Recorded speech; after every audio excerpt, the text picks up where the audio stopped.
Hallelujah. परमेश्वराच्या नावाला धन्यवाद असो की परमेश्वराचं सामर्थ्य महान आहे. परमेश्वर देव सामर्थ्याने भरलेला जिवंत देव आहे आणि देवाचं सामर्थ्य महान आहे. हालेलुया. आज खरोखर माझं मन धन्यवादित आहे पुन्हा एकदा देवाचं वचन सांगण्यासाठी. तुमचं मन धन्यवादित आहे का? किती लोकांचं मन धन्यवादित आहे? धन्यवादित म्हणजे काय? आनंदित. मराठीमध्ये त्याला धन्यवादित म्हटलेलं आहे. धन्यवादित म्हणजे आनंदित. बघा, जर आमचं हृदय आनंदित आहे तर आमचं सर्व संबंध देह काय होतो माहिती आहे का? काय होतो? आशीर्वादित होतो म्हणतं देवाचं वचन. हृदय आनंदित आहे तर पूर्ण शरीर काय आहे? आनंदित आहे. आणि जर हृदय खिन्न असेल तर मग आजार लागतोय. काय लागतो? म्हणून आम्ही आमचं जीवन या जगामध्ये चालत असताना आम्ही आमचं हृदय नेहमी काय करायला पाहिजे? आनंदित ठेवायला पाहिजे. आता आमचं हृदय आनंदित कधी होतं माहिती आहे का? कधी होतं? आता जसं आमचा रवी भाऊ आहे आणि मी गेलो रवी भाऊच्या घरी आणि रवी भाऊला 5,000 रुपये दिले, मग रवी भाऊचं हृदय आनंदित होते का? हां, थोड्या वेळासाठी आनंदित होईल. बरोबर आहे ना ताई? थोड्या वेळासाठी. बरं झालं पास्टर आला आणि मला पण गरज होती, 5,000 देऊन गेला. किती दिवसासाठी त्यांचं हृदय आनंदित राहील? 1 दिवस, 2 दिवस, जास्तीत जास्त किती? 8 दिवस. संपूपर्यंत, स्नेहामुळे तर संपूपर्यंत आमचं जीवन काय म्हणणार? तोपर्यंत आनंदित राहणार. मग परत त्याच्यानंतर ना, परंतु जर आमचं हृदय कंटिन्युअसली म्हणजे सदोदित आनंद आम्हाला ठेवायचं तर काय करायला पाहिजे माहिती आहे? कशाची गरज आहे आम्हाला? देवाच्या वचनाची गरज आहे. तर आज आपण पाहू की देवाचं वचन आपल्या संगती काय बोलतं. जसं मी बायबल वाचत होतो आणि थोडं मनन करत होतो. मी म्हटलं देवा, जर तुझी कृपा मिळाली तर आज मी काय वचन सांगायला पाहिजे. कारण देवाचा आत्मा जोपर्यंत आम्हाला बोलत नाही तोपर्यंत आम्ही बोलू शकत नाही ना. तर मी 2 विषयावरती मनन करत होतो. एक ओळख म्हणून मी थोडं काढलेलं आहे की बायबलमध्ये आमची ओळख परमेश्वरासाठी झालेली आहे का आणि आम्ही देवाला कसं ओळखतो याच्याबद्दल मी थोडं मनन करत होतो मागच्या आठवड्यामध्ये. आणि मग जसं मी त्या प्रार्थनेला बसलो आणि देवाचा आत्मा मला बोलला की तू सार्वकालिक जीवनाबद्दल बोल. तर आज इथं तुम्ही सगळेजण आलेले आहात का नाही? आलेले आहेत ना? कशासाठी आलात तुम्ही? तुम्हाला काहीतरी पाहिजे म्हणून आलात ना? बरोबर आहे का नाही? काहीतरी पाहिजे. भरपूर लोक दुःखामध्ये आहेत, कष्टामध्ये आहेत, आजारामध्ये आहेत, काही लोक समस्यामध्ये आहेत. आता आमचा भाऊ नवीन दिसत आहे, काय तर दुःखामध्ये आहे त्यांनी आणि त्यांना कुणीतरी सांगितलं असेल चला तिथं प्रार्थनेला तुम्ही गेल्यानंतर तुम्ही येशूवरती विश्वास ठेवा, देव काय करणार? तुमचे मार्ग मोकळे करेल. म्हणून आम्ही एक अपेक्षा घेऊन परमेश्वराच्या जवळ आलेले आहे ना. आणि देव जरूर, आम्ही देवाच्या घरामध्ये आलं तर देव आमची ती अपेक्षा काय करतो माहिती आहे का? पूर्ण केल्याशिवाय राहत नाही. तर आज आपण पाहू की सार्वकालिक जीवन म्हणजे काय. आपल्या सगळ्यांना माहिती आहे, भरपूर वेळेस पास्टर पण सांगितलेलं आहे सार्वकालिक जीवन म्हणजे काय. तर पुन्हा एकदा आपण थोडं देवाचं वचन आपल्या संगती सार्वकालिक जीवनाबद्दल काय बोलतं आपण पाहू. जर बघा आपण योहानाचं पुस्तक, योहान शुभवर्तमान याचा 20 अध्याय आणि जर 29 वचन वाचन तर इथं आम्हाला पाहायला मिळतं सार्वकालिक जीवनाबद्दल. थोडं आपण वाचूया देवाचं वचन आज आपल्या संगती काय बोलतो पाहू आपण. योहान शुभवर्तमान याचा 20 अध्याय आणि वचन 29 काय सांगतं बघू आपण. येशूने त्याला म्हटले तू मला पाहिले आहेस. येशूने त्याला म्हटले तू मला पाहिले आहेस म्हणून विश्वास ठेवला आहेस. म्हणून तू काय केलाय? विश्वास ठेवला आहेस. पाहिल्या वाचून विश्वास ठेवणारे पाहिल्या वाचून विश्वास ठेवणारे ते धन्य. ते कसे आहेत? धन्य. आता इथं थोमाबद्दल सांगत आहे. थोमाच्या बद्दल इथं प्रवेश सांगत आहे. तर आज आपण पाहू की देवाचं वचन आपल्या संगती काय बोलतं. सार्वकालिक जीवन म्हणजे काय बघा. जर आपण मार्क शुभवर्तमान याचा 10वा अध्याय आणि जर वचन 17 पासून आपण वाचणार तर इथं आपल्याला पाहायला मिळतं बघा. इथं एक व्यक्ती आहे, माझ्यासारखाच तरुण आहे. आला की माझी दाढी थोडी पांढरी झालेली आहे. दाढी पांढरी झाली म्हणून तुम्ही असं म्हणू नका की सुरेश म्हातारा नाही. थोडं विटॅमिन्सचं कमी असल्यामुळं केस पांढरे होते. माझ्यासारखाच एक तरुण व्यक्ती काय केला? प्रभू येशूच्या जवळ आला. जसं आमचा स्वप्नील भाऊ आहे, तिलाही पण तरुण आहे अजून म्हणा. किती आहे वय? अजून आम्ही प्रभूमध्ये तरुण आहे. पाऊल पण म्हणतो की मी प्रभूमध्ये कसा आहे? तरुण आहे, जवान आहे. प्रभू में हम कैसे आहे? जवान आहे. आणि प्रभूमध्ये अजून तरुण आहे. पास्टर पण बघा, तुम्ही बघितलं तुम्हाला वाटतं का 60 वर्षाचे त्यांनी? कोण बघितलं 40च म्हणतात त्याला. किती म्हणते? 40. त्याच्या संगतीचे जे आहेत ते कसे झालेले? थकून गेलेले. परंतु जर प्रभूमध्ये आम्ही आहे, प्रभूचं वचन जर आमच्यामध्ये असेल ना तर आम्ही कसं आहे माहिती आहे का? तरुण आहे. देवाचं वचन सांगतं तरुण थकतील, भागतील, भरजमारीत काय होतील? ठेचा खातील. परंतु जे देवावरती आशा धरून राहणारे लोक आहेत ना ते सदोदित कसे असेल माहिती आहे का? कसे? बघा माझ्याकडे गरुडाप्रमाणे कसं आहे, नवीन शक्ती परिधान करणार आहे. हालेलुया. तर इथं तो एक तरुण आला आणि तरुण येऊन काय बोलला प्रभू येशूला, काय सांगते बघा वाचू आपण देवाचं वचन. मग तो निघून वाटेस लागणार. मग प्रभू येशू ख्रिस्त तिथून वाटेत जात असताना तोच एकाने धावत येऊन धावत येऊन व त्याच्या पुढे गुडघे टेकून त्याला विचारले. त्याच्याकडे म्हणजे प्रभू येशू ख्रिस्ताकडे धावत आला आणि धावत येऊन गुडघे टेकून त्याला विचारत आहे. काय विचारत आहे? उत्तम गुरुजी, उत्तम गुरुजी, सार्वकालिक जीवन, उत्तम गुरुजी, सार्वकालिक जीवन, हे वचन मिळवण्यास सार्वकालिक जीवन हे मला वचन मिळण्यासाठी मी काय केले मी पाहिजे? काय केले पाहिजे. किती सुंदर प्रश्न आहे ना. आता बघा तुम्ही पण इथं आलात आणि तुम्ही प्रश्न घेऊन आलात ना इथं. काय प्रश्न घेऊन आलात की आज मी एका समस्येमध्ये आहे, आज मी आजारामध्ये आहे, आज मी समस्येमध्ये आहे, आज मी एका बंधनामध्ये बांधलेलो आहे. तर मी काय करणार? तिथं जाणार आणि कोण देवाचा सेवक आहे त्यांना मी काय करणार? विचारणार की माझा हा प्रश्न आहे आणि तुम्ही काय करा, कृपा करून माझ्या प्रश्नाचं तुम्ही काय करा, उत्तर द्या मला. तसंच त्या तरुणाने पण काय केलं, प्रभू येशू ख्रिस्ताकडे आला तो आणि प्रभू येशू ख्रिस्ताकडे येऊन काय म्हटलं त्यांनी की उत्तम गुरुजी मला काय पाहिजे? सार्वकालिक जीवन. सार्वकालिक जीवन. जसं तुम्ही स्तोत्रसंहिता वाचाल तर स्तोत्रसंहितामध्ये लिहिलेलं आहे. स्तोत्रसंहिता याचा 133 अध्यायाच्या 4 वचनमध्ये काय सांगतं माहितीये का? सार्वकालिक जीवनाची व्याख्या लिहिलेली आहे तिथं. कशाची व्याख्या लिहिलेली आहे? सार्वकालिक. बघा आपण बघा स्तोत्रसंहिता 133 अध्यायाचं 3 वचन काय सांगतं बघा. आता त्याला काय पाहिजे होतं? सार्वकालिक जीवन. आता सार्वकालिक जीवनाची व्याख्या काय इथं आम्हाला पाहायला मिळतं. वाचा काय सांगतं. हा, सियोन डोंगरावर उतरणाऱ्या सियोन डोंगरावरून उतरणाऱ्या हर्मोन पर्वताच्या धीवरासारखे ते आहे. हार्मोन पर्वताच्या धैवरासारखे ते आहे. कारण तेथे परमेश्वराने आशीर्वाद म्हणजे अनंतकालिक जीवन देण्याचे ठरवले म्हणजे आहे. अनंतकाळची जीवन देण्यासाठी ठरवलेलं आहे. हालेलुया. सार्वकालिक जीवन म्हणजे काय आहे? अनंतकाळचे जीवन, आशीर्वाद. काय सार्वकालिक जीवन? अनंतकाळचे. सार्वकालिक जीवनाची व्याख्या काय? अनंतकाळचे जीवन, आशीर्वादित जीवन. आता त्याला पण याच गोष्टी पाहिजे होतं, जसं तुम्हाला पण पाहिजे ना. या जगात चालत असताना बघा भरपूर लोकांना कुठलं जीवन पाहिजे होते? लोक आशीर्वादितच पाहिजे ना. साक्षीताई, दुःख कष्ट नको. बरोबर आहे ना? पाहिजे का दुःख कष्ट? अजिबात नको. 10 फूट लांबच राहू नको आम्ही. आमच्यापासून दुःख कष्ट पीडा आजार किती फूट लांब राहू द्या. मी 10 फूट म्हणत आहे, दुसऱ्या म्हणते 100 फूट लांबच राहू द्या. परंतु बायबल जर तुम्ही वाचाल तर तुम्हाला समजणार. काय समजणार? की देवाचं वचन सामर्थ्याने भरलेलं आहे. आता त्यांना पण काय पाहिजे होतं? आशीर्वादित. ऑलरेडी त्यांनी आशीर्वादित आहे. बायबल आम्हाला असं सांगतं की तो श्रीमंत आहे. एवढी प्रॉपर्टी आहे ना त्याच्याकडे, आम्ही विचार पण करू शकत नाही. एवढी प्रॉपर्टी त्याच्याकडे आहे.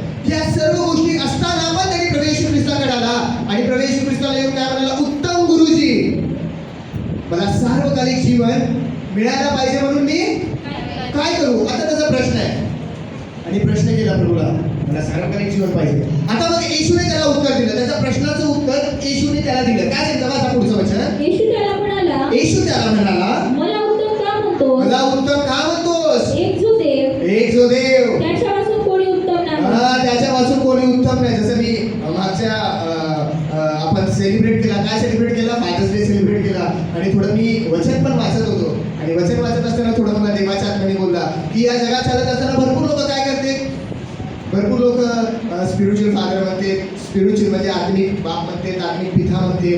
परंतु प्रभू येशू ख्रिस्ताच्या तोंडचे शब्द आम्हाला ऐकायला पाहिजे. प्रभू येशू ख्रिस्त काय म्हणते? जर प्रभू येशू ख्रिस्त म्हणते की तो तुमचा आत्मिक पिता आहे, तर प्रभू येशू ख्रिस्त आमचा आत्मिक पिता आहे. जर प्रभू येशू ख्रिस्त म्हणत आहे तुमचा उत्तम गुरुजी, तुम्ही मनुष्याला म्हणू नका, तर तुम्ही काय करायला नाही पाहिजे?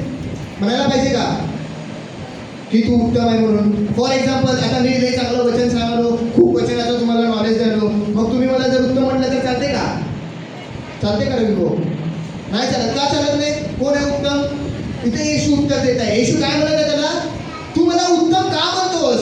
कारण पित्यापासून दुसरा कोणी काय नाही या. पित्यापासून कोणी उत्तम नाही या. येशू पासून दुसरा गुरु कोणी नाही या. येशू पासून पिता दुसरा कोणी नाही या. येशू पासून दुसरा स्वामी कोणी नाही या म्हणते देवाचं वचन. तसं एकदा त्यांनी सांगितलं त्याला. काय म्हटला की पित्या तू मला उत्तम का म्हणतोस? कारण स्वर्गीय पित्यापासून दुसरा कोण काय नाही या, उत्तम नाही या. पुढं तुला तर आज्ञा होता तो?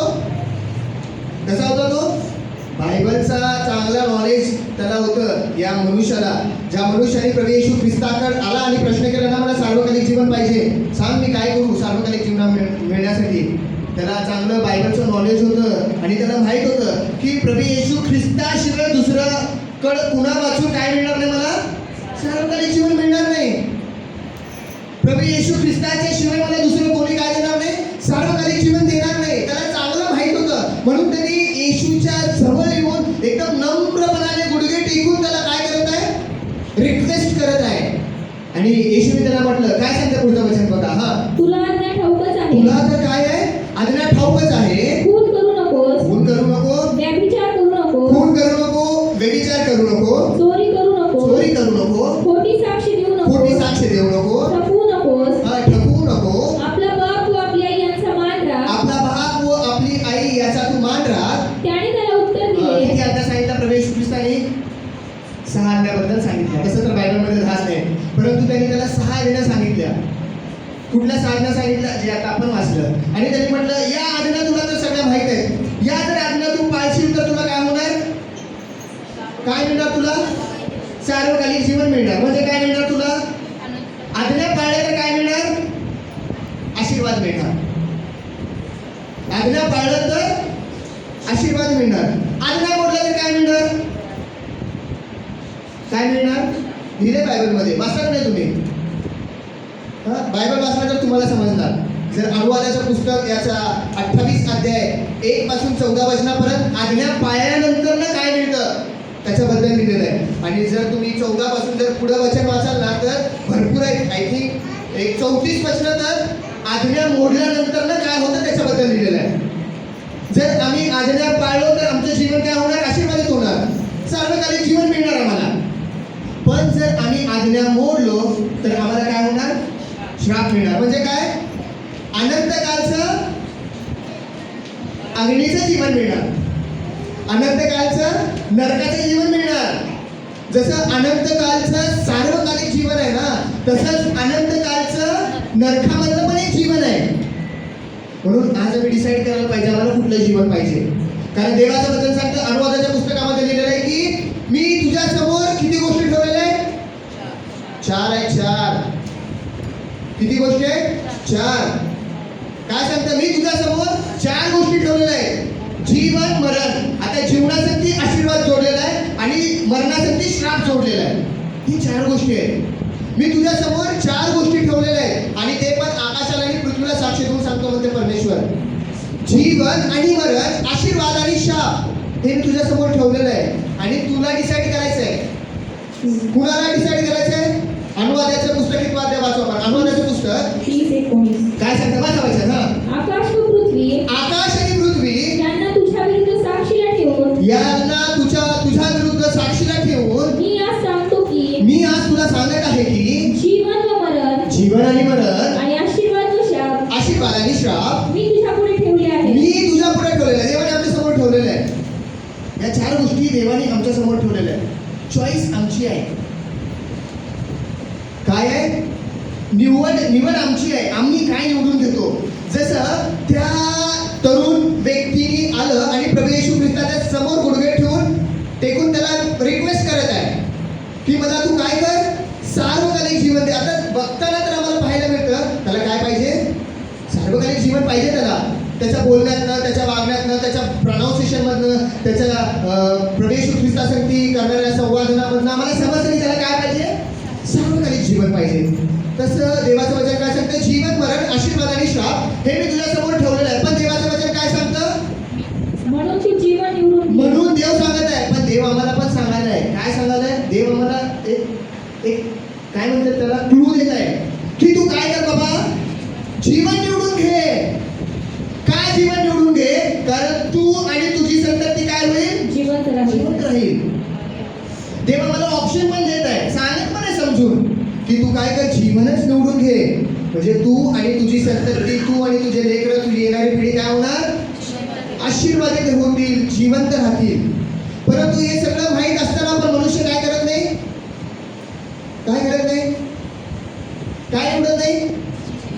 एवढं माहिती आहे तरी पण जीवन निवडून घेत नाही होतो. माहित आहे आम्हाला. काय माहित आहे? जीवन निवडून घेतलं नाही तर काय आमच्याकडं? श्राप आहे. तरी पण मनुष्य काय करत नाही? जीवन निवडून घेत नाही. आता सेम तसंच वाचा आता मार्कचं पुस्तक आला आणि काय म्हणाला? तुला तर आज्ञा ठाऊक आहे. आज्ञा पण प्रभू येशू ख्रिस्ताने सांगितलं त्याला. आणि मग देवाचं वचन काय सांगतं? मग येशूने काय म्हटलं बघा. मग येशू त्याला म्हणाला, तुला तर आज्ञा ठाऊकच आहे. तुला तर सर्व आज्ञा ठाऊकच आहे. खून करू नकोस, भूल करू नको, व्यभिचार करू नकोस, हा. चोरी करू नकोस, चोरी करू नकोस, खोटी साक्ष देऊ नकोस, खोटी साक्ष देऊ नकोस, ठकवू नकोस, ठगवू नकोस, आपला बाप व आपली आई यांचा मान राख. आपला बाप व आपली आई यांचा मान राख. त्याने त्याला उत्तर दिले, मग आता येशूने त्याला सांगितलं आणि काय म्हणतो आता? त्याने त्याला उत्तर दिले, गुरुजी, गुरुजी, मी आपल्या तरुणपणापासून गुरुजी, मी आपल्या तरुणपणापासून या सगळ्या आज्ञा पाळत आलो आहे. काय म्हणत आहे तुम्ही जे सांगितलं ना गुरु, मी माझ्या तरुणपणापासून काय करत आहे? आज्ञा पाळत पाळत आलो. आलेलं आहे. किती छान गोष्ट आहे ना, किती एकदम भारी गोष्ट आहे. मग आता आज्ञा पाळत त्याबद्दल काय मिळायला पाहिजे त्याला? काय मिळायला पाहिजे? कुठलं जीवन मिळायला पाहिजे? कुठल्या जीवनाबद्दल त्यांनी प्रश्न केलेला आहे? सार्वकालिक जीवन. मग मिळायला पाहिजे का नाही? तुम्हाला काय वाटतं मिळायला पाहिजे का नाही? आता तुम्ही तर म्हणत आहे येशूला, काय म्हणत आहे? गुरुजी, मी तर हे सगळं पाळतो बाबा. काय करत आहे? एकदम व्यवस्थित मी पाळतो. मग येशू काय म्हणायला पाहिजे? शाबास, भल्या विश्वासू दासा, आज तुला काय झालेलं आहे? सार्वकालिक जीवन प्राप्त झालेलं आहे. तू खूप चांगला व्यक्ती आहे. तू काय करत आहे? ये आणि जेव्हा मी येणार ना, तू काय कर? माझ्या उजव्या हाताला बस, इथे तुझी जागा आहे. असं म्हणायला पाहिजे का नाही येशू? म्हणायला पाहिजे हो असंच. का म्हणायला पाहिजे? कारण आज्ञा पाळत आहे ना तुम्ही. आज्ञा बायबल तर सांगतं आज्ञा पाळल्यावर अनंतकालचं जीवन आहे, आशीर्वादित जीवन आहे. मग येशूने तसं म्हणायला पाहिजे का नाही? पण येशूने म्हटलं का तसं? येशू म्हटला का तसं? वाचा काय सांगतं येशू काय म्हणाला मग बघा. हा, येशूने त्याच्याकडे निरखून पाहिले येशूने त्याच्याकडे निरखून पाहिले व त्याच्यावर त्याने प्रीती केली. व त्याच्यावर त्याने काय केलं? प्रीती केलं. येशूने बघितलं त्याच्याकडे, निरखून बघितलं आणि त्याच्यावर काय केलं? प्रीती केलं. का प्रीती केलं सांगा बरं? आज्ञा पाळत होता म्हणून प्रीती केला का? हा? आज्ञा पाळतो म्हणून प्रीती केला का? नाही, देवाचा स्वभावच आहे. जर तुम्ही योहानाचं पुस्तक 3रा अध्याय आणि 16 वचन वाचलं तर तुम्हाला पाहायला मिळणार. या वचनामध्ये तुम्हाला समजणार. काय समजणार? की देव काय करणार आहे? आपला प्रीती करणार आहे. देव सर्वांवर प्रीती करतो. त्या तरुण व्यक्तीवरती पण देवाने काय केलं? प्रीती केला. जगावरती त्याने प्रीती केला. जे वधस्तंभाच्या बाजूला, प्रवेश ख्रिस्ताच्या बाजूला 2 चोर होते ना, मग त्याच्यामधल्या एका चोरावरती देवाने प्रीती केला का? दोघांवर केला. पण चॉईस होती त्याच्याकडे. एकाने त्याचा स्वीकार केला, एकाने त्याचा काय केला? नकार केला. पण देवाचा स्वभाव काय आहे? प्रीती करण्याचा स्वभाव आहे. म्हणून देवाने काय केलं? येशूने काय केलं? त्याच्यावरती प्रीती केली होती. येशूने त्याच्याकडे निरखून बघितलं. भरपूर लोकांना असं वाटतं की त्यांनी आज्ञा पाळला म्हणून देवाने काय केलं? त्याच्यावरती प्रीती केला. भरपूर लोक आता ज्याचा त्याचा विचारधारणा तसा आहे. पण बायबल जर आम्ही वाचलं तर आम्हाला समजणार देवाचा स्वभावच आहे, येशूचा स्वभावच आहे. काय स्वभाव आहे? प्रीती करण्याचा, प्रेम करण्याचा. म्हणून येशूने त्याच्याकडे बघितलं आणि येशूने काय केलं? त्याच्यावर प्रीती केली. येशूने त्याच्यावर प्रीती केली. पुढं तो त्याला म्हणाला, व तो त्याला म्हणाला, तुझ्यात एका गोष्टीची उणीव आहे. तुझ्यामध्ये काय आहे? एका गोष्टीची. उणीव आहे. आता एक बघितल्यानंतर ना प्रभू येशू ख्रिस्ताकडे एक भारी क्वालिटी होती. काय क्वालिटी होती? आत्मीय ओळखाचं कृपादान त्याच्यामध्ये होतं. तो देव होता ना, त्याला सर्व गोष्टी माहीत होत्या. आणि बघितलं त्याच्यामध्ये एक गोष्टीची काय आहे? कमतरता आहे. बघा या जगात चालत असताना जर आम्हाला पण सार्वकालिक जीवन पाहिजे, काय पाहिजे आम्हाला? सार्वकालिक जीवन पाहिजे. आणि जर सार्वकालिक जीवन आम्ही कसं पण करून हासिल करायचं असेल, प्राप्त करायचं असेल ना, तर आम्ही पण बघायला पाहिजे. कदाचित ते सार्वकालिक जीवन प्राप्त करण्यासाठी जर माझ्यामध्ये एखाद्या कुठल्या गोष्टीची उणीव किंवा कमतरता आहे तर मी काय करायला पाहिजे? ती काढून टाकायला पाहिजे. जर माझ्यामध्ये एखाद्या गोष्टीची कमतरता असेल, मी जर ती गोष्ट काढून टाकलं तर कदाचित देव काय करेल? मला काय करेल? सार्वकालिक जीवन देईल. आता येशूने बघितलं आणि म्हटलं की तुझ्यामध्ये मला एका गोष्टीची काय करत आहे? उणीव आहे. उणीव दिसत आहे. पुढे काय सांगतं वचन? जा तुझे असेल नसेल ते, जा तुझे असेल नसेल ते विकून गोरगरिबांना देऊन टाक. जा तुझे असेल नसेल ते गोरगरिबाला तू काय कर? विक आणि देऊन टाक. म्हणजे म्हणजे तुला स्वर्गात संपत्ती म्हणजे तुला कुठं, स्वर्गात. म्हणजे तुला या जगामध्ये नाही आहे, लक्षात घ्या. या जगामध्ये आम्हाला काहीच मिळणार नाही. या जगामध्ये काय मिळणार माहिती आहे का आम्हाला? फक्त सांगा बरं काय मिळणार? हा वचन तेच सांगते. काय मिळणार या जगात? दुःख, कष्ट, क्लेश याच गोष्टी मिळणार या जगामध्ये. परंतु या सर्व गोष्टीमधनं देव आम्हाला सोडवणार. परंतु जे येणारं युग आहे, जे येणारं जग आहे, त्या जगामध्ये आम्हाला सर्व गोष्टी मिळणार. या जगामध्ये आम्हाला फक्त प्रिपरेशन करायला ठेवलेलं देवाने. या जगामध्ये मी कसं राहते, या जगामध्ये जे कसं वागणूक आहे, या जगामध्ये मी माझ्यासाठी दुःख, कष्ट, क्लेश सहन करते का नाही, बघताय देव. जर या जगामधनं मी पार झालो ना, ऑटोमॅटिकली येणाऱ्या युगामध्ये, पुढे मी सांगणार तुम्हाला, येणाऱ्या युगामध्ये मग आम्हाला काय मिळणार? इथे येशू सांगत आहे त्याला, तुझं आहे नाही ते तू काय कर, गोरगरिबाला दे आणि तू काय कर, माझ्या मागं चल. म्हणजे तुला कुठल्या जगामध्ये मिळणार? म्हटलं काय या जगामध्ये मिळणार? कुठल्या जगामध्ये? म्हणजे तुला स्वर्गामध्ये काय मिळणार? स्वर्गामध्ये तुला माझा काय सांगतो वचन? वाचू आपण परत एकदा वचन ते. येशूने त्याच्याकडे निरखून पाहिले, येशूने त्याच्याकडे निरखून पाहिले व त्याच्यावर त्याने प्रीती व केली. त्याच्यावर त्याने प्रीती केली. तो त्याला म्हणाला, तुझ्यात एका गोष्टीची उणीव आहे. तुझ्यामध्ये मला एका गोष्टीची कमतरता, एका गोष्टीची उणीवता भासत आहे. जा, तुझे असेल नसेल ते जा, तुझे असेल नसेल ते विकून गोरगरिबांना देऊन विकून टाक. गोरगरिबांना देऊन टाक. म्हणजे तुला स्वर्गात संपत्ती मिळेल. म्हणजे तुला स्वर्गामध्ये संपत्ती मिळेल. आणि चल माझ्या मागे ये. आणि चल तू काय कर, माझ्या मागे ये. परंतु हे शब्द ऐकून, परंतु ज्यावेळेस येशूने हे शब्द त्याला बोलले, परंतु हे शब्द ऐकून त्याचे तोंड उतरले. काय झालं त्याचं तोंड? का उतरायला पाहिजे तोंड? काय अवघड गोष्ट सांगितलं का देवानी?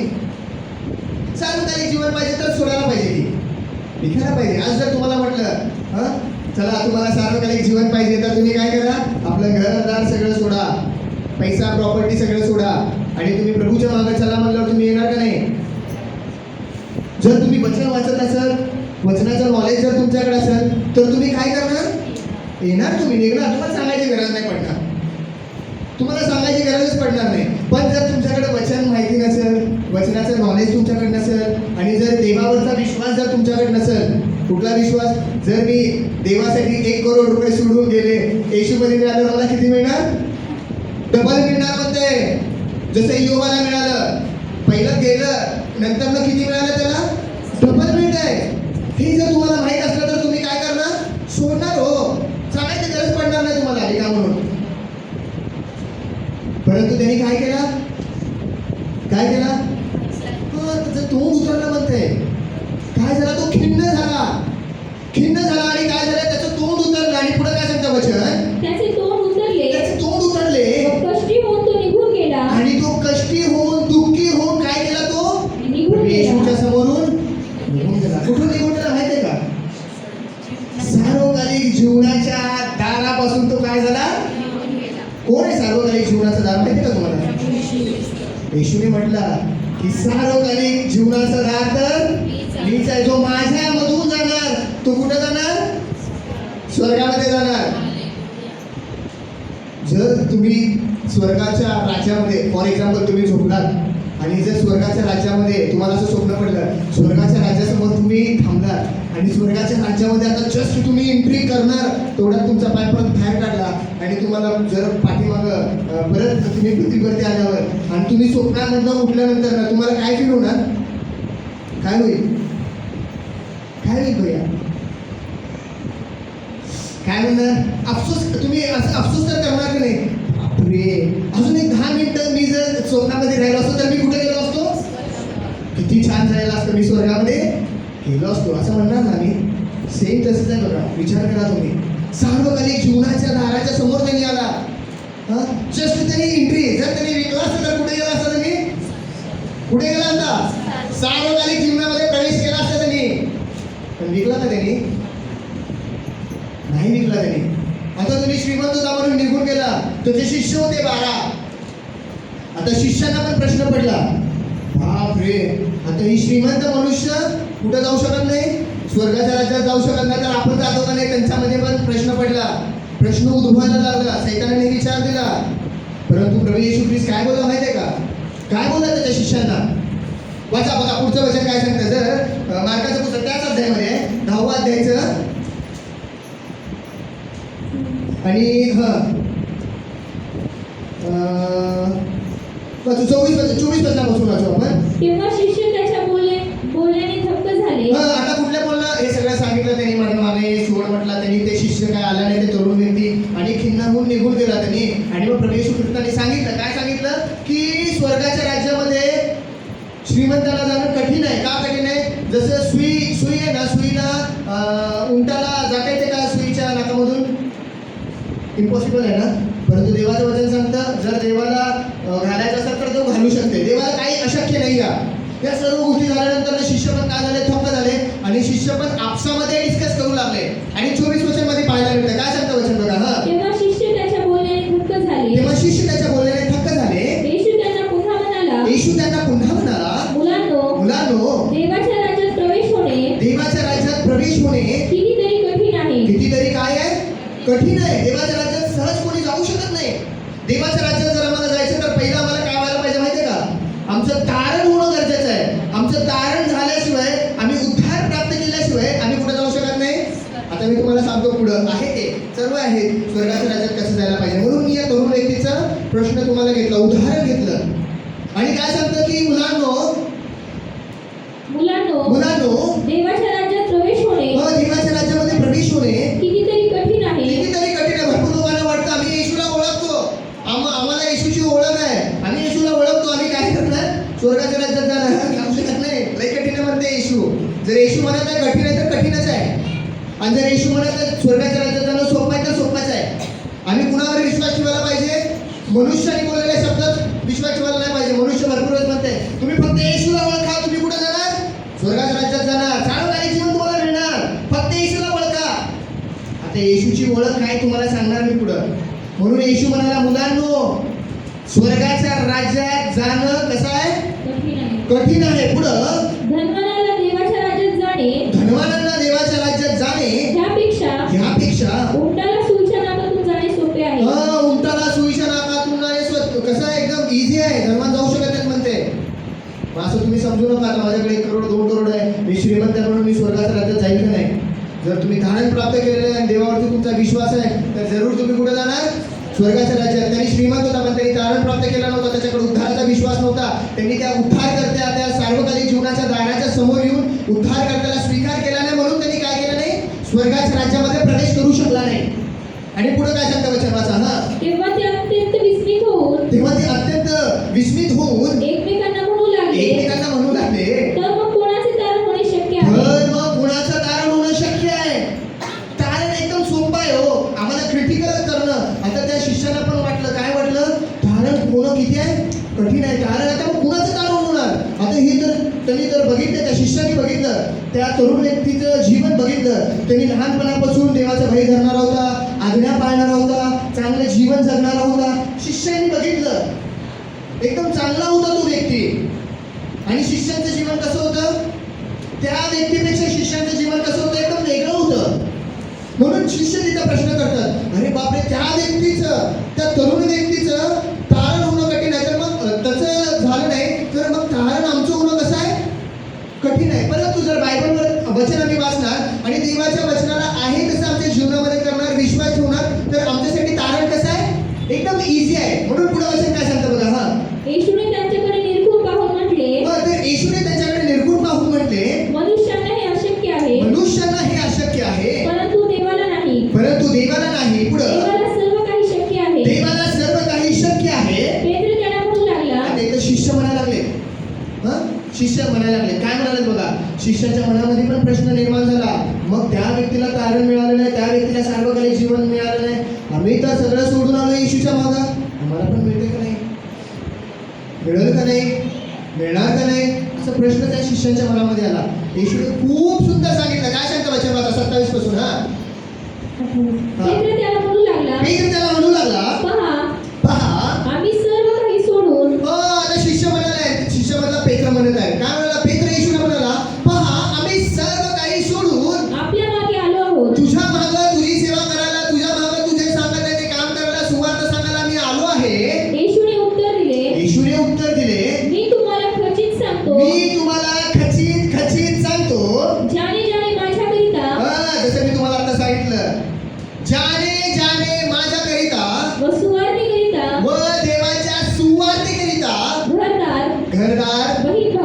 बहीण भाऊ, आई बाप, आई बाप, मुले बाळे मुले बाळे किंवा शेतीवाडी सोडली किंवा आहे, शेतीवाडी सोडून दिली आहे, अशा प्रत्येकाला अशा प्रत्येक व्यक्तीला, अशा प्रत्येक लोकांना म्हणत आहे येशू फक्त 12 शिष्यांना नाही, कुणाला?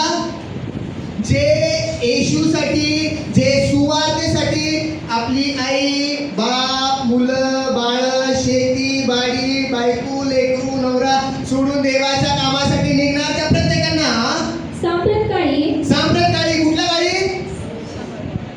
सांप्रत काळ म्हणजे कोणतं? हे जग नाही हो. जेव्हा येशू राजवैभवाने येणार, 1000 वर्ष राज्य करायला परत याच पृथ्वीवर, त्याला सांप्रत काळ म्हटलेलं आहे. कुठल्या काळामध्ये मिळणार आम्हाला? या काळामध्ये आम्ही त्याग केला तर येणाऱ्या काळामध्ये आम्हाला काय मिळणार?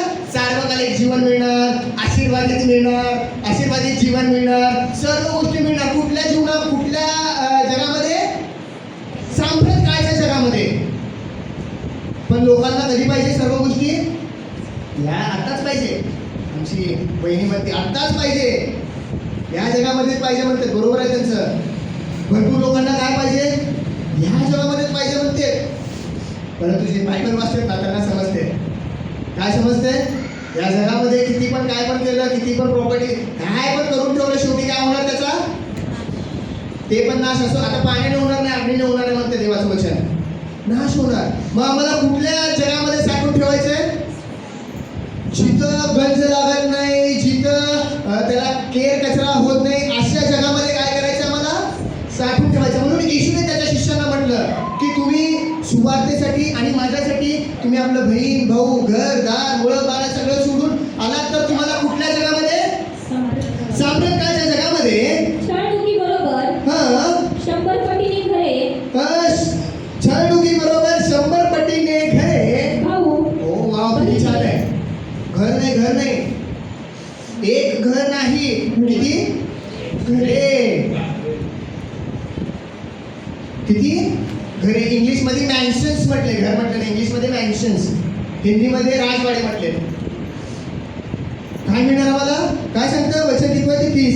अशा प्रकारे प्रत्येकाला सांप्रत काळी छळणुकी बरोबर 100 पटीने घरे, 100 पटीने घरे, भाऊ, बहिणी, आया, मुले, शेते आणि येणाऱ्या युगात सार्वकालिक जीवन, आणि जे येणारं युग आहे त्याच्यात सार्वकालिक जीवन मिळाल्याशिवाय राहणार नाही. हालेलुया. या जगामध्ये सोडलं तर पुढच्या जगामध्ये पण आम्हाला मिळणार आहे बहीण भाऊ. काय होणार? असं समजू नका आता इथं सोडलं म्हणजे येणाऱ्या जगात मिळणार नाही. येणाऱ्या जगामध्ये आमचे आई बहीण भाऊ असा तुम्हाला वाटतं का असायला पाहिजे? पण तुम्ही वचन सांगायला पाहिजे, त्यांना पण उद्धार त्यांचा प्राप्त करून देणं गरजेचं आहे. म्हणजे ते आपले आई बहीण भाऊ पण कुठे येणार? येणाऱ्या युगामध्ये. जर तुम्ही वचन सांगितलं नाही, त्यांनी तारण प्राप्त केलं नाही, उद्धार प्राप्त केलं नाही आणि तारण प्राप्त करता ते मेले तर ते कुठे जाणार? नरकामध्ये जाणार. मग तुम्हाला भेटणार नाही. पण तुमची इच्छा, माझं बहीण, माझं भाऊ, माझी आई, माझी बायको, माझे लेकरं मला सांप्रत काळच्या युगामध्ये पण मला सापडायला पाहिजे, भेटायला पाहिजे. तर आम्ही त्यांना वचन सांगायला पाहिजे, त्यांचं तारण करायला पाहिजे आणि मग उद्या तारण प्राप्त करून मग सांप्रत काळच्या जगामध्ये काय होणार? ते आम्हाला परत भेटणार असं देवाचं अभिवचन आहे आम्हाला. बाबाचं काय सांगतं? येणाऱ्या युगात सार्वकालिक जीवन मिळाल्याशिवाय राहणार नाही. तरी पहिले ते शेवटले, पहिले ते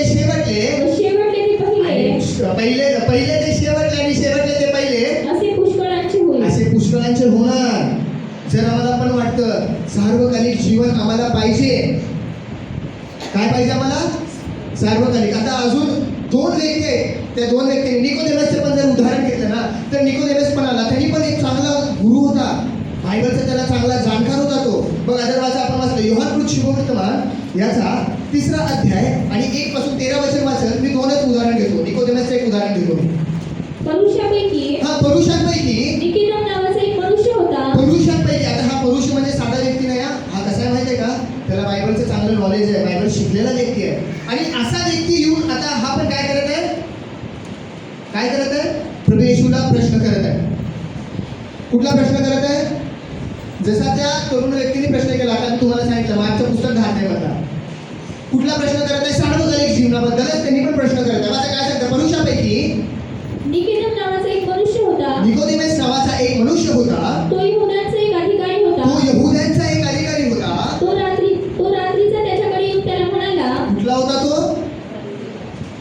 अधिकारी होता? यहुद्यांचा अधिकारी म्हणजे कसं कोण आहे माहिती आहे का? यहुदी लोकांना शिकवणारा.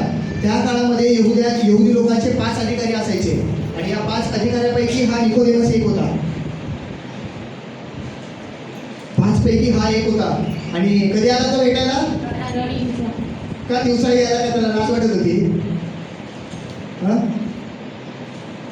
का आला रात्री माहिती आहे का? कारण त्याला कुणाची भीती होती माहिती आहे का? फरीसी लोकांची. ज्या लोकांना तो शिकवत होता ना त्या लोकांची त्याला भीती होती. आणि त्याला माहित होतं, काय माहित होतं माहिती आहे का? की मी पण जे शिकवत आहे ना ते काय आहे? अपूर्ण आहे. कारण सार्वकालिक जीवन कुणाकडे आल्यापासून मिळणार नाही? येशूकडे. येशूशिवाय सार्वकालिक जीवनच नाही आहे. येशूशिवाय अनंतकाळचं जीवन नाही आहे हे निकोदेमसला पण माहित होतं. म्हणून त्यांनी दिवसा आला नाही त्याला भेटायला. कधी आला तो? रात्रीच आला. माझं काय सांगतं वचन? तो रात्रीचा त्याच्याकडे येऊन त्याला म्हणाला. तो रात्रीचा येऊन त्याच्याकडे येऊन त्याला म्हणाला. गुरुजी. ह्यानी पण गुरुजीच म्हणत आहे बघा. त्यांनी पण उत्तम गुरुजी म्हटलं, ह्यानी पण गुरुजीच म्हटलं. का? कारण त्याला माहित आहे. तो काय म्हणाला? गुरुजी, आपण देवापासून आलेले शिक्षक आहात. आपण कुठून आलेले? असं म्हणत आहे तुम्ही. त्याचं स्टेटमेंट आहे निकोदेमसचं. तुम्ही कुणापासून आलेले आहे? तुम्ही खरोखर देवापासून आलेले शिक्षक आहात. तुम्ही खरोखर देवापासून आलेले शिक्षक आहात हे आम्हाला ठाऊक आहे. हे आम्हाला ठाऊक आहे. कारण ही जी चिन्हे आपण करीता, कारण हे जे चिन्ह चमत्कार तुम्ही करीता ती देव बरोबर असल्यापासून ते देव तुमच्या बरोबर असल्या वाचून कोणालाही करता येत नाही. कुणाला पण काय करता येत नाही? करता येत. आता निकोदेमस प्रभू येशू ख्रिस्ताचं काय करत आहे? कौतुक करत आहे. आता फॉर एक्झाम्पल मला जर म्हटली आमची मावशी, आमची जानराव मावशी म्हटली, सुनील तू लय चांगला आहे, खरोखर तू किती चांगलं प्रार्थना करतो, किती चांगला आहे, तू लय प्रेम करणार आहे. मग मी मावशीला काय म्हणायला पाहिजे? हा मावशी खरोखर तुम्हीच ओळखला बघा पनीरमध्ये एकटं. बाकी दुसरे आमची इलायची आहे पण मला ओळखली नाही. फक्त तुम्ही एकटंच ओळखला मला. आमची शमीरा महिनी पण ओळखली नाही. खरोखर हा तुम्ही लय चांगले आहे असं मी म्हणायला पाहिजे की नाही? असं म्हणायला पाहिजे का मी? असंच म्हणायला पाहिजे ना? का मी असं म्हणायला पाहिजे हो मावशी एडीबिडी आहे का? तुम्हाला माहित नाही मी फक्त तुमच्यावर प्रेम करत नाही, मी आमच्या इलायच्या आईवर पण प्रेम करतो. दुसरे बहिणी पण येते, दुसरे पण माझी आई आहे, त्यांच्यावर पण मी प्रेम करतो. फक्त तुमच्यावर एकटाच करत नाही मी. मग काय होईल त्यांना? राग येईल ना? ते उदाहरण द्यायला लक्षात घ्या. मग आता प्रभू येशू ख्रिस्त काय म्हणायला पाहिजे निकोदेमसला? चांगलं म्हणायला पाहिजे, ॲप्रिशिएट करायला पाहिजे. हा निकोदेमस तू एकटाच आहे जे मला ओळखला तुझ्या ह्याच्यामधनं. कशामधनं? पूर्ण तुझ्या यहुदी लोकांमधनं, अजून शास्त्री पुरुषामधनं तू एकटाच आला माझ्याकडे. खरोखर तू लय चांगला आहे असं निकोदेमसला म्हणायला पाहिजे ना येशू? म्हणतो का येशू कसं? काय सांगतं बघा येशू काय म्हणाला निकोदेमसला? निकोदेमस ह्याला की प्रभू येशू ख्रिस्ताचं कौतुक करत आहे, गुणगान गात आहे, पण येशूने ते कौतुक मान्य केलं नाही. उलट येशू काय म्हणाला त्याला? येशू त्याला म्हणाला मी तुला खचित सांगतो नव्याने जन्मल्या वाचून तुला नव्याने जन्मल्या वाचून कोणालाही देवाचे राज्य पाहता येत कोणाला पण देवाचं राज्य पाहता येत नाही. निकोदेम त्याला म्हणाला. काय म्हणाला? येशू म्हणाला तुला नव्याने काय करायला पाहिजे? नव्याने जन्म प्राप्त करायला पाहिजे. आता या नव्याने जन्म म्हटल्यावर भरपूर लोकांचं एक समज आहे. काय नव्याने जन्म म्हणजे? फक्त बाप्तिस्मा घ्यायला पाहिजे. खाल्ला बाप्तिस्मा घेतला म्हणजे नव्याने जन्म आहे का? नाही हो. आम्ही समजून घ्यायला, आम्ही ओळखायला पाहिजे नीट. जे लोक करेक्ट ओळखतात ना प्रभू येशू ख्रिस्ताला, ऑटोमॅटिकली सार्वकालिक जीवन त्यांना प्राप्त होत आहे. पुढे सांगणार मी की आम्ही कसं ओळखायला पाहिजे येशूला. जर आम्ही येशूला ओळखलो ना, येशूला आम्ही जर ओळख करून घेतो ना, ऑटोमॅटिकली आम्हाला पण सार्वकालिक जीवन मिळणार. आता येशूने काय म्हटलं त्याला? तुला जोपर्यंत नव्याने जन्म तुझा होत नाही ना तोपर्यंत तुला काय होणार नाही? देवाचे राज्य तुला पाहता येणार नाही, तुला देवाच्या राज्यामध्ये प्रवेश करता येणार नाही. म्हणजे काय? तुला सार्वकालिक जीवन मिळणार नाही. तू जेव्हा नव्याने तुझा जन्म होणार तेव्हा तुला काय होणार? सार्वकालिक जीवन मिळणार. वाचा पुढे काय सांगतं? मग निकोदेमस काय म्हणाला? निकोदेम येशूला म्हणाला म्हातारा झालेला मनुष्य कसा जन्म घेऊ शकेल? म्हातारा झालेला मनुष्य पुन्हा कसा जन्म घेऊ शकेल? त्याला मातीच्या उदरातून त्याला आईच्या उदरामध्ये जाणे, दुसऱ्यांदा जाणे व जन्म घेणे शक्य होईल काय? हे किती आडवे प्रश्न आहेत बघा. आता येशूला येऊन विचारत आहे तो देव आहे, देवाचे काय जग उत्पन्न करणारा देव आहे. आता त्याला सार्वकालिक जीवन पाहिजे तर काय म्हणायला पाहिजे त्यांनी? तू मला सांग बाबा, मी कसं जन्म घेऊ, नव्याने कसं जन्म घेऊ, असं म्हणायला पाहिजे ना. कसं नव्याने जन्म मी प्राप्त करू शकतो? आता त्यांनी म्हातारा आहे, पण त्यांनी काय म्हणत म्हातारा झालेला जन्म जाऊ शकते आईच्या उदरामध्ये. परत जन्म घेऊ शकते. म्हणजे हे कसे प्रश्न आहेत? उलटे, आडवे म्हणतो आपण त्याला, मराठी भाषेत आडवे प्रश्न. येशूला आडवे प्रश्न करू लागला, उलट प्रश्न. मग येशूने काय म्हटलं बघा त्याला. हा, येशूने उत्तर दिले की, येशूने निकोदेमसला उत्तर दिले की मी तुम्हाला खचित सांगतो, मी तुम्हाला खचित खचित सांगतो, पाण्यापासून पाण्यापासून व आत्म्यापासून व आत्म्यापासून, जन्म घेतल्यापासून पाण्यापासून व आत्म्यापासून जन्म घेतल्या वाचून कोणालाही देवाचे राज्य पाहता कोणालाही देवाचे राज्य पाहता कोणालाही देवाच्या राज्यात प्रवेश करू शकत नाही. कोणालाही देवाच्या राज्यामध्ये प्रवेश. आता इथे सांगत आहे, त्याचं उत्तर सांगत आहे. जर आम्हाला पण देवाच्या राज्यामध्ये प्रवेश करायचा आहे, आम्हाला कशाने जन्म घ्यायचा आहे? पाण्यापासून आणि आत्म्यापासून. आता आमचा एक जन्म आहे. आमचा पहिला जन्म कशामधला आहे माहिती आहे का? पापामध्ये. जर रोम करायचं पत्र याचा 5 अध्याय वाचत तर आम्हाला समजणार. मनुष्याचा एक जन्म कशामध्ये आहे? पापामध्ये त्याचा जन्म झालेला आहे. परंतु जेव्हा आम्ही देवाचं वचन आमच्याकडे येतं आणि त्या वचनावरती आम्ही विश्वास ठेवतो. कुठलं वचन येतं? की प्रभू येशू ख्रिस्त माझ्यासाठी या जगामध्ये आला, त्यांनी वधस्तंभावरती आपल्या सर्वांसाठी प्राण दिला, त्याच्या रक्ताच्या द्वारे त्यांनी मला तारण दिलं, उद्धार दिलं. या वचनावरती जेव्हा आम्ही विश्वास ठेवतो ना, या विश्वासाच्या द्वारे आमचं काय होतं माहिती आहे का? काय होतो? नव्याने जन्म होतो म्हणते बायबल. कुठला जन्म होतो आमचा? हे नव्याने जन्म होते. याला बायबलमध्ये नव्याने जन्म म्हटलंय, याला आत्म्याने जन्म म्हटलंय. कारण वचन कोण आहे? येशू आहे. येशू कोण आहे? देव आहे. देव कोण आहे? आत्मा आहे. जोपर्यंत वचन आमच्या जीवनामध्ये येत नाही, त्या वचनावरती आम्ही विश्वास ठेवत नाही ना, तोपर्यंत आमचा पण नव्याने काय होत नाही? जन्म होत नाही.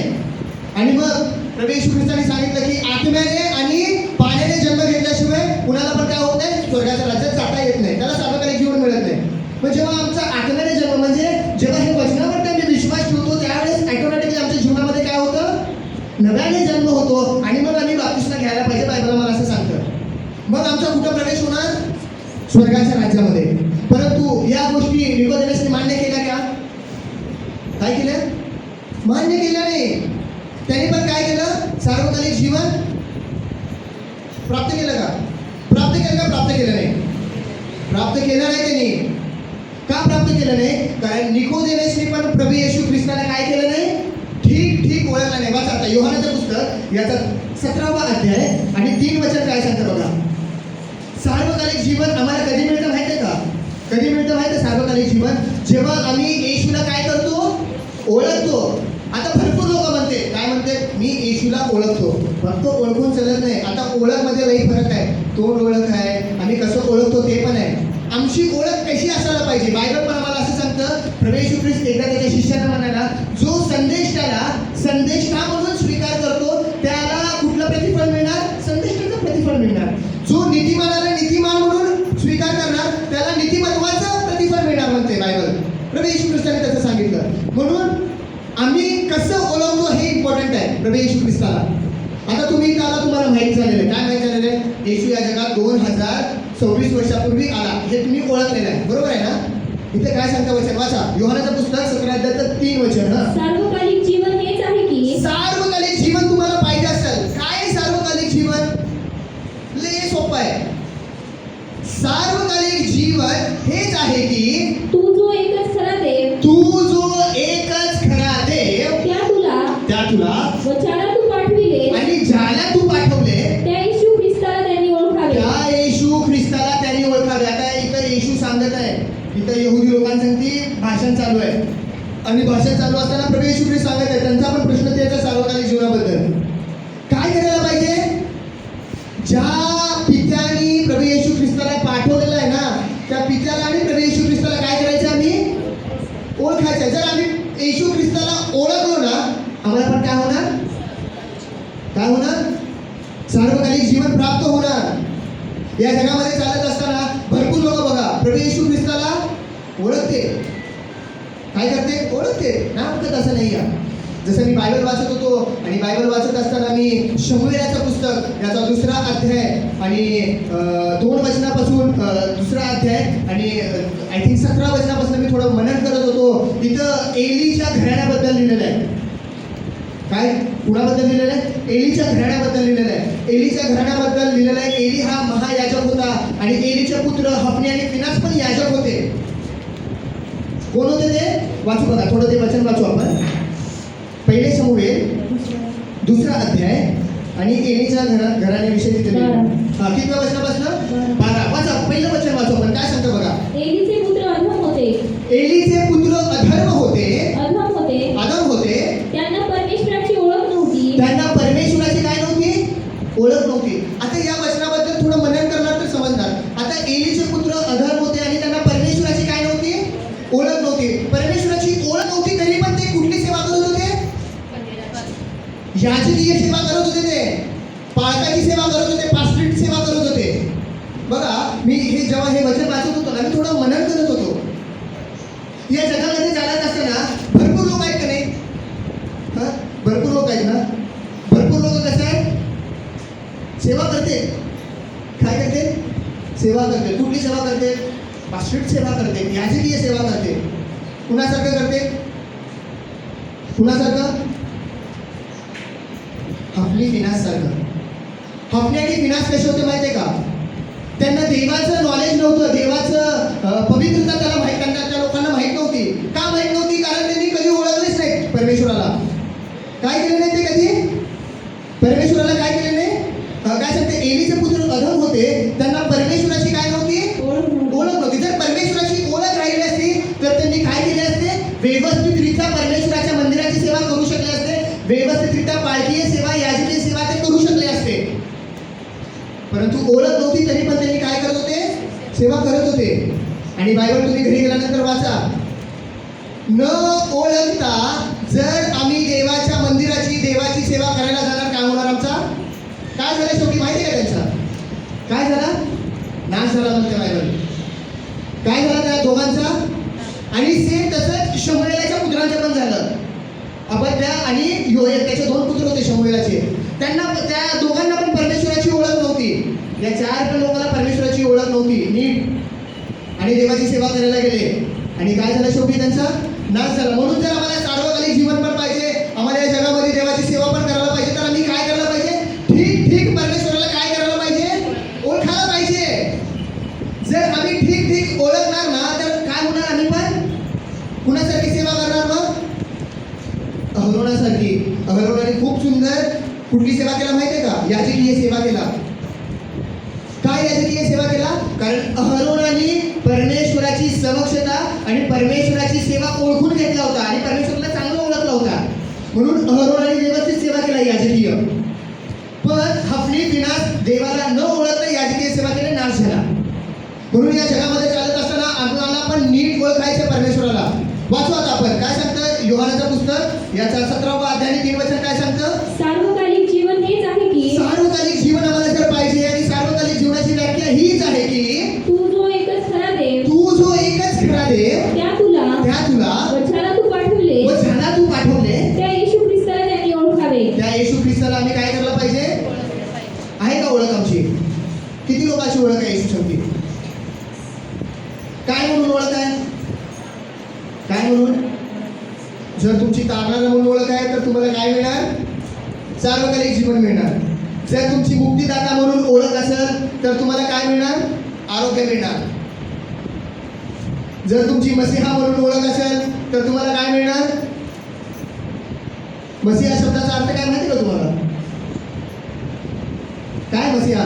जसं येशू या शब्दाचा अर्थ आहे का नाही? काय येशू या शब्दाचा अर्थ? तारणारा.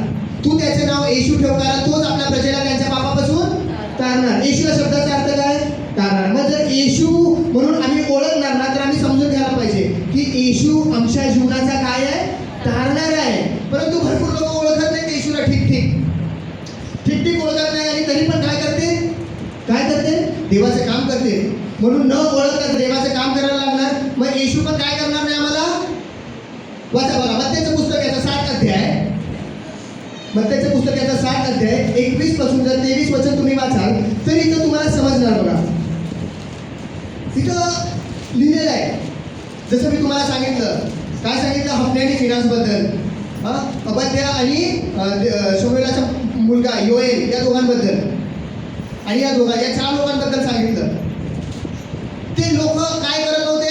परमेश्वराची त्यांच्यासाठी नीट ओळख नव्हती आणि तरी पण ते लोक काय करत होते? याजकी सेवा करत होते. देवाने त्यांची सेवा एक्सेप्ट केली नाही. या जगामध्ये चालत असताना भरपूर लोक तसं सेवा करतात. मला नावं ठेवायचं नाही कुणाला, परंतु जेव्हा मी देवाचं वचन वाचतो ना, देवाचा आत्मा मला बोलत असतो, त्यावेळेस मी नोट डाऊन करत असतो. तर या जगामध्ये चालत असताना नाही मिळणार ते. मग कधी त्याचं प्रतिफळ आहे? येणाऱ्या युगामध्ये मिळणारं प्रतिफळ.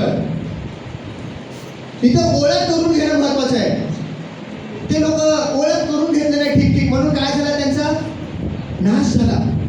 देवाची हालाकी देवाची सेवा करत होते, देवाची सेवा करतोय तर नाश नाही व्हायला पाहिजे. सार्वकालिक जीवन, आशीर्वादी जीवन, चांगलं जीवन मिळायला पाहिजे आम्हाला, जर आम्ही देवाची सेवा करतो तर.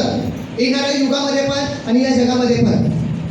जर आम्ही देवाची सेवा करत आहे, आम्ही म्हणतो मी देवाची सेवा केली, मी येशूची सेवा केली, आणि जर येशूने मला ओळखलं नाही, आणि जर मला सार्वकालिक जीवन मिळालं नाही, मला आनंदकालचं जीवन मिळालं नाही, मला तारण मिळालं नाही, मला आशीर्वाद मिळाला नाही, तर काय फायदा आहे त्या सेवेचा?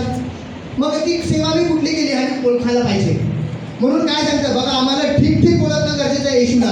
काय सांगतं बघा इथं वचन, मला प्रभूजी असे म्हणणाऱ्या, मला प्रभूजी असे म्हणणाऱ्या प्रत्येकाचा प्रवेश स्वर्गाच्या राज्यात होईल असे नाही. होईल का सर्वांचा प्रवेश? भरपूर ओळखतात का नाही येशूला? किती लोक ओळखते? लाखो करोडो लोक काय करते? ओळखतात का नाही?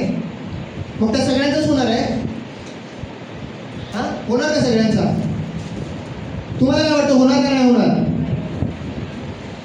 नाही होणार. भरपूर लोकांचा प्रवेश स्वर्गाच्या राज्यात होणार असं नाही म्हणते. भरपूर लोक ओळखते का जगामध्ये सगळीकडे, युट्यूबच्या माध्यमातून, फेसबुकच्या माध्यमातून भरपूर लोक काय करते? येशूला ओळखते म्हणून मग त्यांचा प्रवेश स्वर्गाच्या राज्यात होईल असं आहे का? त्यांना स्वर्ग मिळणार असं आहे का? बायबल मला असं सांगतं, वाचा काय सांगतं? मला प्रभूजी म्हणणारा प्रत्येकाचा प्रवेश स्वर्गाच्या राज्यात होईल असे नाही. स्वर्गाच्या राज्यामध्ये होईल असे नाही, तर जो माझ्या स्वर्गीय पित्याच्या इच्छेप्रमाणे वागतो, त्याचा होईल. कुणाचा होणार? स्वर्गातील पित्याच्या इच्छेप्रमाणे वागणार. आता इथं स्वर्गातील पित्याची इच्छा काय आहे मी समजलेलं आहे. स्वर्गातल्या पित्याची इच्छा काय आहे? कुणाचाच नाश नाही व्हायला पाहिजे, सगळ्यांनी तारण प्राप्त करून घ्यायला पाहिजे. आणि म्हणून स्वर्गातील पित्याने त्याच्या पुत्राला दिला, तारण दिला, येशूला दिला म्हणजे तारण दिला. मग ते जे लोक एक्सेप्ट करतात ना, ते तारण जे लोक एक्सेप्ट करतात, त्याच्यावरती विश्वास ठेवतात ना, त्याच लोकांची ओळख होते आणि तेच लोक कुठे जाते? स्वर्गामध्ये जाते. जे लोक त्या वचनावरती विश्वास ठेवत नाही, तारण प्राप्त करून घेत नाहीत ना, त्या लोकांचा प्रवेश स्वर्गाच्या राज्यात होत नाही. म्हणून पुढचं वचन काय सांगतं बघा. मग त्या दिवशी म्हणजे कुठल्या दिवशी? जसं सांप्रत काळाच्या दिवसाबद्दल मी तुम्हाला सांगितलं, येणाऱ्या युगामध्ये. आता भरपूर लोक या जगामध्ये चालत असताना येशूला न ओळखता येशूची सेवा करते, मग त्यांना पण प्रतिफळ आहे. मग कुठलं प्रतिफळ आहे त्यांना? इथे येशू सांगतो. काय म्हणतं देवाचं वचन? त्या दिवशी म्हणजे सांप्रत काळाच्या दिवशी. त्या दिवशी पुष्कळ जण मला म्हणतील, प्रभू आम्ही तुझ्या नावाने संदेश दिला, आम्ही काय केला? तुझ्या नावाने संदेश दिला, तुझ्या नावाने भूते घालवली, व तुझ्या नावाने पुष्कळ महत्कृत्ये केली नाहीत काय? आता हे संदेश देणारं, पुष्कळ महान कृत्य करणारं कोण असतात लोक? कोण असते? हे देवाचे सेवक पास्टर आहेत, साधे लोक नाही आहेत. हे काय म्हणत आहेत? आम्ही तुझ्या नावाने संदेश दिला, आम्ही तुझ्या नावाने महाकृत्य केली, आम्ही तुझ्या नावाने भूतं घालवली. आता मी जर म्हटलो, आमच्या रविभाऊची विशेष आहे, मी जर त्यांना म्हटलं तुम्ही प्रार्थना करा, तुम्ही संदेश द्या म्हटलं, त्यांनी देऊ शकतील का? नाही देऊ शकणार. त्यांनी का देऊ शकणार नाही? कारण देवासेवक संदेश देऊ शकतो. हालाकी त्यांनी चर्चमध्ये ते वचन ऐकून त्यांनी सांगू शकते, पण अदरवाईज दुसऱ्या व्यक्तीला जर म्हटलं तू येशूच्या नावात संदेश दे, किंवा माझ्या बाजूच्या भावाला म्हटलं त्याला येशूची ओळख नाही, तुझा संदेश दे म्हटलं, त्यांनी देतील का? नाही देणार त्यांनी. पण येशू काय म्हणतो? आम्ही तुझ्या नावाने, ते लोक काय म्हणले? आम्ही तुझ्या नावाने काय केलं? महकृत्य केली, संदेश दिला, भरपूर चिन्ह चमत्कार केले. मग काय करायला पाहिजे? येशू त्यांना ओळखायला पाहिजे. बरोबर आहे का नाही? ओळखायला पाहिजे. बरोबर आहे ना? ओळखायला पाहिजे. हो. पण येशू काय म्हणतो? बसा काय सांगतं देवाचं वचन? तेव्हा मी त्यांना स्पष्ट सांगेन की मला तुमची कधीच ओळख नव्हती. मला तुमची कधीच काय नव्हती? किती भयानक गोष्ट आहे ना? काम तर कुणाचं केलंय?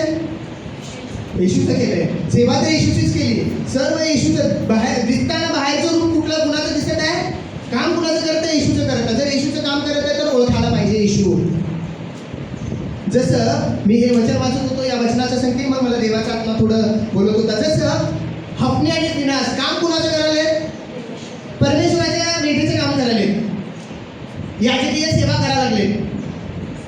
पण ओळख आहे का? ओळख राहिली असती तर परमेश्वराने त्यांचा तडाखा घेऊन त्यांचा नाश केला नसता.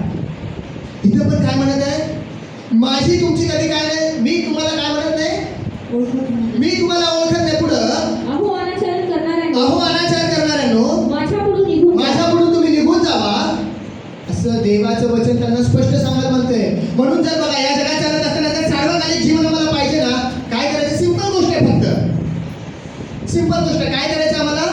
येशूला ओळखायचं आहे. आता येशूला कसं ओळखायचं? आता तर तुम्ही ओळखायला येशूला, वैयक्तिकरित्या आम्हाला ओळखायचं येशूला. हा, येशू या जगात आम्हाला तारण देण्यासाठी आला. जर तारणार म्हणून तुम्ही ओळखणार ना, बायबल आम्हाला असं सांगतं की देव आम्हाला तारण देणारच. कारण देवाचं वचन काय सांगतं? कुणाचाच नाश नाही व्हायला पाहिजे. योहान 3:16. देवाने जगावर प्रीती केली, कुणाचाच नाश नाही व्हायला पाहिजे, सगळ्यांना काय व्हायला पाहिजे?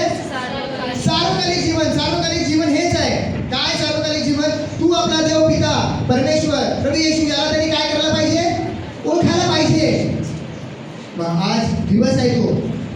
आज जर आम्ही ओळख करून घेतली नसेल, अजून पण ठीक.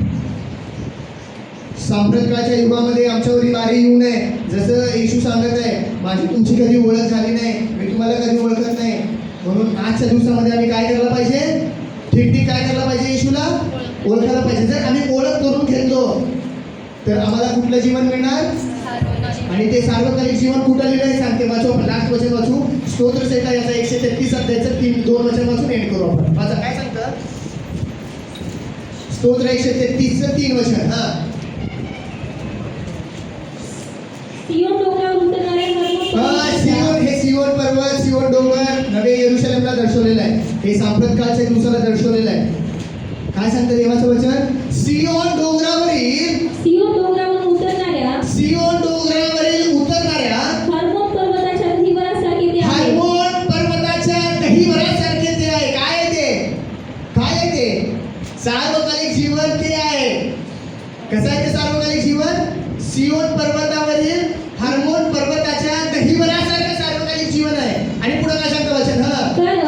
कारण तेथे परमेश्वराने आशीर्वाद, कारण तेथे परमेश्वराने आपल्या सर्व लोकांना आशीर्वाद म्हणजे अनंतकालिक जीवन देण्याचे ठरवले आहे. म्हणजे अनंतकालीन सार्वकालिक जीवन देण्याचं ठरवलं आहे. हालेलुया. पाहिजे ना सार्वकालिक जीवन? आणि देवाने ते सार्वकालिक जीवन आज तुम्हाला दिलेलं आहे. आज तुमची ओळख येशू संगती झालेली आहे. हालेलुया.